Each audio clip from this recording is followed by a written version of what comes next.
Hey, j'espère que tu vas bien. On est avec Ingrid. Carrega. On est avec Ingrid Carrega, c'est un recto verso. Le concept est de pouvoir montrer le highlight d'une personne que je trouve très inspirante, mais aussi le backstage, le parcours. Et aujourd'hui, on a un jour particulier, c'est le 3 mars et c'est la journée des malades pour pouvoir les encourager. Je crois que cette personne ici a vraiment un message fort et encourageant à vous transmettre. Ingrid en 3 mots. Blogueuse, musicienne, chanteuse.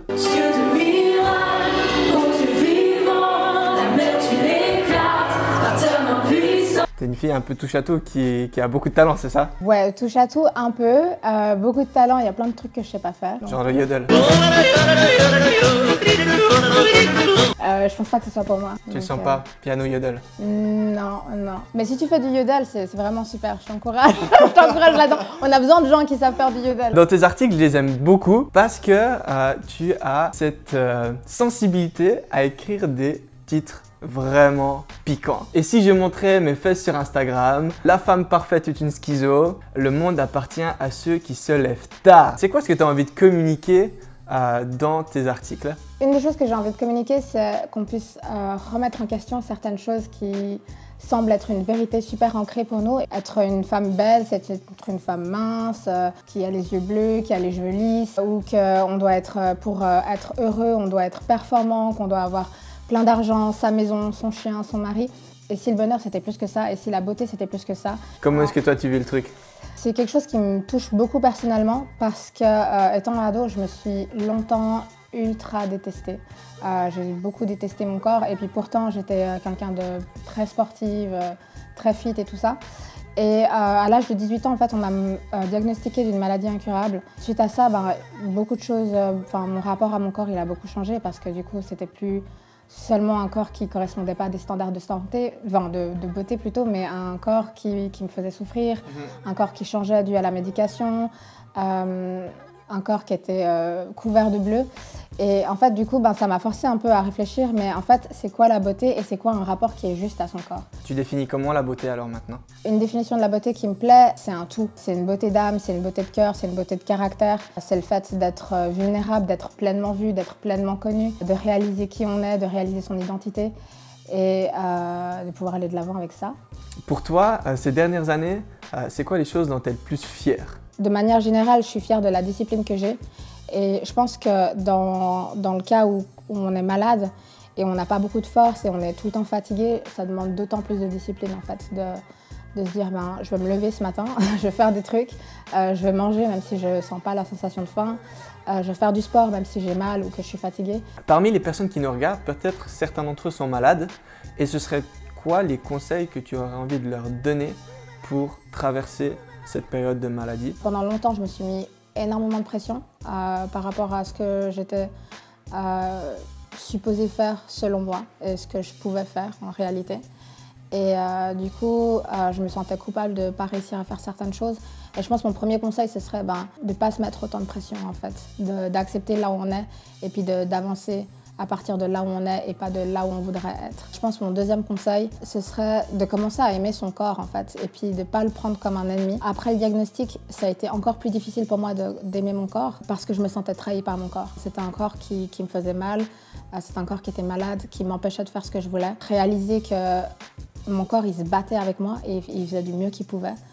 Ça a été quelque chose d'ultra libérateur en fait. Mais en fait, on est ensemble dans ce combat. Mon corps, c'est un véritable héros. Il se bat tous les jours, il ouvre les yeux tous les jours. Et rien que ça, c'est un miracle. Parmi toutes les personnes qui nous regardent, il y a aussi pas mal de personnes qui ne sont pas malades, mais qui ont probablement un entourage qui est malade. Quels seraient tes conseils pour ces personnes-là, afin qu'elles puissent être un soutien pour les malades? Les aimer. Les aimer tout plein, on a besoin d'amour. J'ai eu des amis qui me demandaient comment j'allais, puis je leur racontais comment j'allais, et puis je leur demandais, mais en fait, toi tu vas comment? Et puis ils étaient là, non, moi je peux pas te dire, c'est rien comparé à ce que tu vis. Et puis en fait, ça part pas d'une mauvaise intention, mais en fait, ce qu'on est en train de me dire, c'est que t'as plus le droit d'avoir de véritables amis et puis de partager avec des gens parce que tu es malade. Et en fait, ça fait mal, ce genre de réflexion. Et puis, le premier conseil, c'est d'être de véritables amis avec ces gens-là. Et d'être OK de pouvoir écouter la personne te dire qu'elle a fait je sais pas combien d'heures de chimio et puis de lui dire ouais bah moi j'étais au sport et j'ai des monstres courbatures et c'est ok, enfin chacun ses problèmes et on est là les uns pour les autres. Mon deuxième conseil ce serait de leur demander comment les soutenir de manière pratique. Quand mon état il s'est dégradé et que j'arrivais plus à rien faire, il y a littéralement des gens qui faisaient le trajet depuis Pétaouchnok pour aller jusqu'à chez moi, pour faire ma lessive, pour plier mon linge, pour me faire à manger. C'est un soutien qui est ultra pratique et qui m'a énormément touchée. Tu as foi en Dieu, Ouais. tu as la conviction que Dieu t'a créé, Ouais. que Dieu te parle. Ouais. Est-ce qu'il y a une parole que Dieu a communiquée dans la Bible qui t'a accompagné dans ton parcours? Ouais, dans le livre de Josué, le premier chapitre au verset 9, Dieu dit à Josué fortifie-toi, prends courage, ne crains rien car je suis avec toi. Ça, c'est un verset qui m'a beaucoup accompagnée. Dans la souffrance, on peut avoir l'impression qu'on est seul, qu'on est découragé, qu'on n'a plus de force.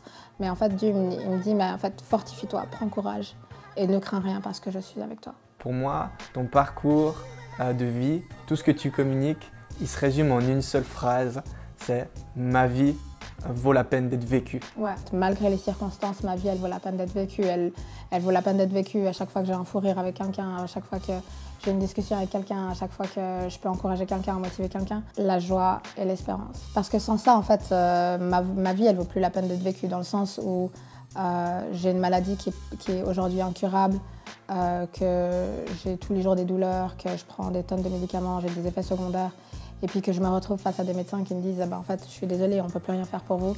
Le fait qu'il y ait quand même une espérance que ma vie, elle vaut la peine en fait, et qu'il y a quelque chose pour moi, il y a quelque chose de meilleur pour moi. Ensuite, la joie, parce qu'en fait, c'est quelque chose de tellement important pour moi, et parce qu'en fait, je pense que c'est juste fun. Ça l'a touché apparemment. Mais oui, on peut recommencer. Ok. Ouais. J'aimerais terminer cet épisode avec une citation d'un de tes articles. « La beauté, c'est être vulnérable et authentique.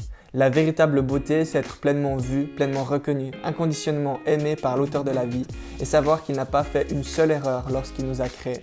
Malgré ce qu'on peut essayer de nous imposer, j'ai choisi de porter mon sourire aujourd'hui et c'est la plus belle chose que je puisse porter.